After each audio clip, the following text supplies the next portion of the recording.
Update. Am I the a-hole for letting my pregnant daughter live with me, even though my girlfriend says no?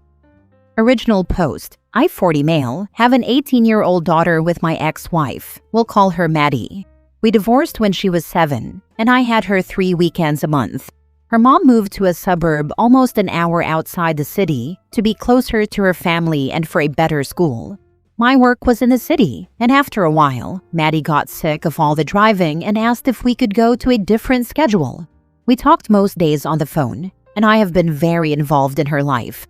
She's a great student, graduated with over a 4.0 GPA, has a lot of friends, and a, what I thought, very nice boyfriend. She has no idea what she wants to do with her life and had already decided to defer her scholarship a year to take classes at the community college and work. I also have a girlfriend, Vera, 37, and she gets along with Maddie great. We've been together about 2 years, and she just moved into my house a few months ago. Her old roommate got married and she couldn't afford rent alone. We'd been together almost 2 years, and I was considering proposing. So it seemed like a good idea after she couldn't find another place. She pays the electric and water bills, but my house is paid off. So I just pay taxes, insurance, and the other utilities. And it's been great. I didn't really date much the past few years between Maddie and work, so it's nice having someone always around. Vera doesn't want kids of her own, and I don't want any more, so it's been great. So for all that, Maddie is pregnant and her mom has kicked her out. Her boyfriend has another year left of nursing school and lives in a college apartment with roommates. She is, of course, staying here for now and found out late. She's due in January. She and her boyfriend went over the options and decided to keep the baby. She told me very meekly and asked if she could stay. I told her, of course, she knows this is disappointing, but she'll never stop being my baby. And if this is what's going to happen, I'm here to support her within reason. As in, I'm fine babysitting if she has work or class, and she will keep working and going to school. But I'm not babysitting for her to party or hang out with friends. If the boyfriend bails, which I was as kind as I could be but told her happens even with the nicest boys, she would need to file child support.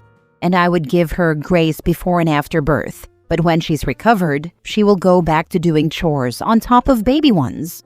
I told her and the boyfriend to sleep on it, and they did, and came back with actual thoughtful responses, and even a budget goal that I found impressive. So, the tiny bedroom next to Maddie's that is currently home to a treadmill I never use is going to be a nursery. Of course, I've kept Vera in the loop during all of this, and she seemed really understanding until I told her the plan. And by this, I mean I don't know how many different ways I need to put this so it gets through people's heads. Vera and I discussed all of this before I talked to the kids. In depth, I made her very aware that the 3 of them could end up living here for a few years. She was supportive. I kept her in the loop. When them living here became the plan, she gave me an ultimatum and told me to kick my daughter out because she's an adult. I told her I wouldn't do that. She is still here and making everyone uncomfortable. She got upset and said if she wanted to raise a baby, she'd have one of her own. She said she didn't sign up for this and is not okay with it, and demanded I rescind the offer, that Maddie is 18 and needs to figure it out on her own if she wants to keep the baby. I told her I wouldn't do that. She'll always be my daughter and needs help. She threatened to move out if I didn't tell Maddie to get out, then got mad that I told her I understood. Now she's avoiding the both of us, but still staying here, or being snippy. I don't know what she expects me to do, but it's making the entire house anxious. Edit. Don't say Vera would be shocked that Maddie moved in. This is Maddie's home. She's always lived here. Yes, the rest is a surprise, but not my daughter living in her home. Now for the top comments before reading the update. 18 is barely an adult, and actual adults who think 18 is a proper age to be 100% on your own are a problem. Good job still being willing to be a parent to your child when she needs you, not the a-hole.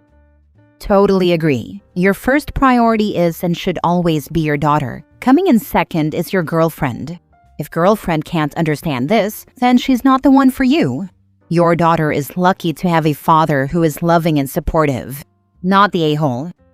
Right. Of course I don't want anything bad to happen to my daughter, and now there's a grandbaby to worry about. Time to tell your girlfriend she can do what's best for her, but your daughter will probably be here for 3 to 4 years. Let her know you want her to stay, but your life will change. That's what I told her. She's not happy about it and being rude to me. Not the a-hole. Vera lives with you, so she gets to have an opinion and make a choice for herself, and not be okay with this and even move out. You and Vera just may not be compatible anymore, but I think Vera is being unsympathetic. Even if this isn't what she wants, she should understand you are supporting your daughter. I even told her, I understand if you can't live here. I'm fine moving forward, living apart, and still dating, but I'm not kicking my kid out. Now for the update. My last post got a little overwhelming. I'm still glad I did it. Reading the comments, I just got to the point where I was like, what am I doing? I asked Vera to talk, and she started. She actually did kind of apologize, said she was just stressed because she expected Maddie to either keep the same custody schedule or maybe a bit more, but not full-time and certainly not with a baby. And then she didn't think I'd actually let her live here with the baby. She said she'd be able to work with a compromise of Maddie and the boyfriend, let's call him Doug, getting their own place when he started working full-time, and they could promise to never ask her for help. I guess she thought as long as she had an end in sight, she would be able to handle it. I told her I understood, but her behavior was out of line and I can't see us working out after this. She was upset and seemed shocked and got pretty mad. I told her she was welcome to stay in the basement, finished, walk out, with a kitchenette, for a month while she found a new place, and I'd pay her back for the bills she'd paid, $790, so I rounded up to $1,000. She wasn't happy with any of this and was freaking out, so I called and asked Maddie if she could stay with Doug for the night. I offered to give Vera some space, and she told me to F off. I was working from home that day, so I was around but not in her way at all while she moved her things downstairs. She had work that night and let me know the next morning she'd be moving to her friends.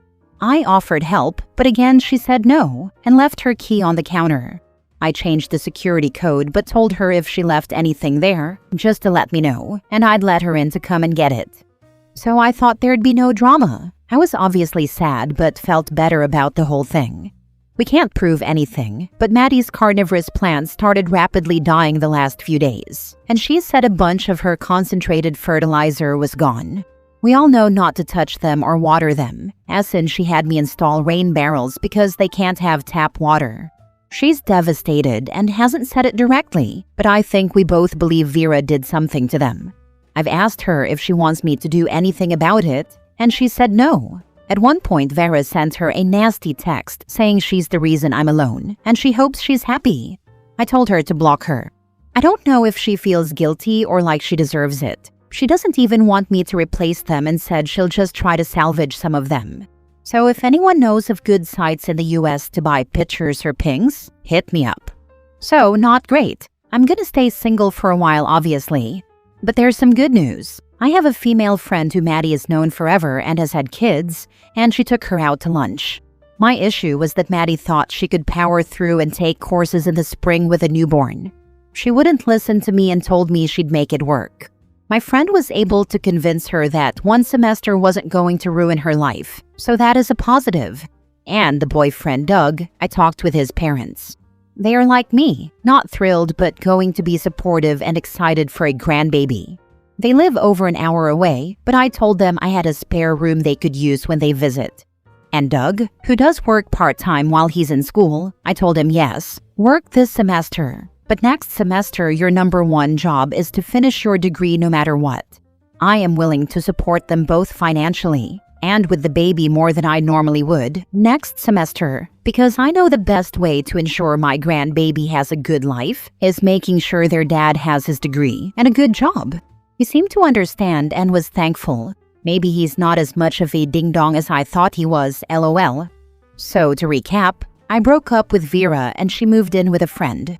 We don't know if it was her, but Maddie's plants have been dying and she's devastated. But the boyfriend is doing good and moving in, so he can be a present parent. You're a great example to Doug in how to father a child. Yes, OP is. You are doing a wonderful thing for your daughter and her boyfriend. It's ideal to do things in a certain order, but it doesn't always work out that way. OP giving them a place to stay and supporting them and their babies so they can finish school is amazing. OP is my hero dad for today. Good riddance to Vera. As far as the plants go, I'd try transplanting them. Remove as much soil as possible from the roots first. I agree with this as well. Remove soil carefully. If there's a root ball, shake and poke, then soak it and gently prod with a thin stick to help greatly. Rinse it a ton, even the leaves. Heck, leave the roots in just some spring water for a day or two to help them soak up some water, and then plant them. It'll be a shock to the plants and not all might make it, but I've had plants come back from some seriously awful mistakes and mishaps, so I trust the damage to the plants can be fixed.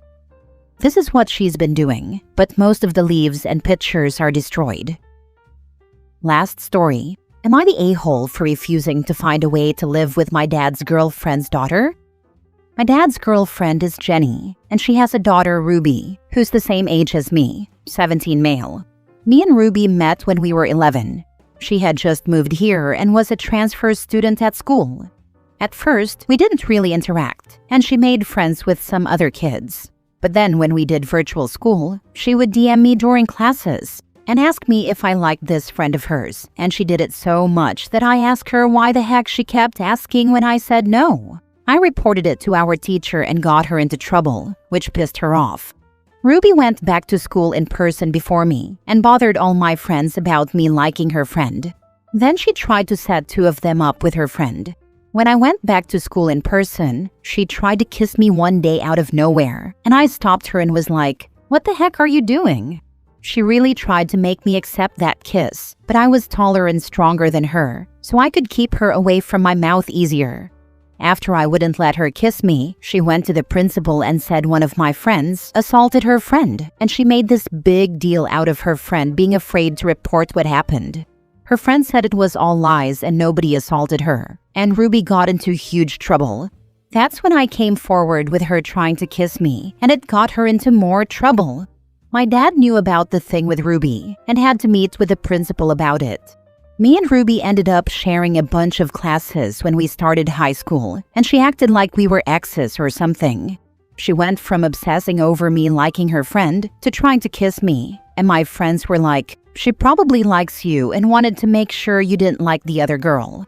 But everything about it was weird and gross, like trying to get one of my friends in trouble and trying to make me kiss her. It was a few months after high school started that Dad told me he was dating Jenny, and I already had a big problem with him dating her because of Ruby. But I tried to let it go for my dad's sake. But then when he told me 2 months ago that he was going to ask Jenny to move in with him and that would include Ruby, I told him hell no, and I packed a bunch of my stuff and went to my grandparents' house. Dad told me I couldn't just do that, and I said I would not live with Ruby. Jenny and Ruby moved in, and Dad kept trying to make me come home. He said all 4 of us needed to sit down and find a way for me and Ruby to live together, but I said I won't. He asked me why and what I will do when we see each other at family functions, and I told him I'd avoid those functions, or if I was in charge of the guest list, I wouldn't invite her. I accused him of choosing Ruby over me. I know he chose his relationship with Jenny over me. But I was like, the fact you expect me to let her invade more of my life is sick. And I told him I was disappointed in the dad he was being. He told me I wasn't being fair, and since Mom died, Jenny is the only woman who has truly made him happy and showed him a future he wants. He said I could at least try to learn to live with Ruby for a while. And if it doesn't work, it doesn't work. I told him I didn't want that girl anywhere near me. My dad has tried to convince my grandparents to send me back, but they don't want me there either. They told him they don't want to see a violent incident between me and Ruby, and that it could easily happen with the history between us. Dad was like, that wouldn't happen, and he said he wanted us all to try and make this work for his sake. Am I the a-hole? Now for the top comments. Real talk, and you need to say this to your dad. What happens when she claims sexual assault? What happens when she goes into your room at night when you are sleeping and physically violates you? What happens when she starts hiding and taking compromising pictures of you? What happens when you have no safe place and no privacy from someone who is already unstable? She can destroy your life before it gets to really start, and your dad is okay with that? My dad thinks therapy fixed her, so those questions are wasted on him. We already fought about that stuff, and he's just so convinced she's changed. Wait until she accuses your dad of something. That will be her next step. Wouldn't be surprised one bit if she turns on him the moment he stops siding with her. Not the a-hole. If you two were alone, and she tried something else and you said no, she could accuse you of rape. You are better off with your grandparents. They are the bosses for standing up to your dad. I'm glad they're in your corner. Same. I legit don't know what I would have done if I had nobody to take me and fight for me. Right now I might be in jail or something, knowing how much of a disaster it would be for me and Ruby to live together. Not the a-hole. Ruby is both obsessed with you and disconnected from reality. After her past accusations about you, you need to keep your distance. Not only would living with her be sheer misery and constant stress for you, but also, if you lived in the same house with her, you could find yourself accused by her of SA. Since you are a minor, your father can insist you move back in with him. I would act preemptively by contacting CPS. Tell them the whole story. You can offer proof through the schools and ask to be emancipated from your father since he is letting your stalker live in his house. I don't know that I trust CPS not to send me back anyway. I'd prefer to stay and fight in the courts than risk a crazy social worker putting me back there. My best friend is a foster kid, so I know that some of them do crazy stuff and don't always take things as seriously as they should.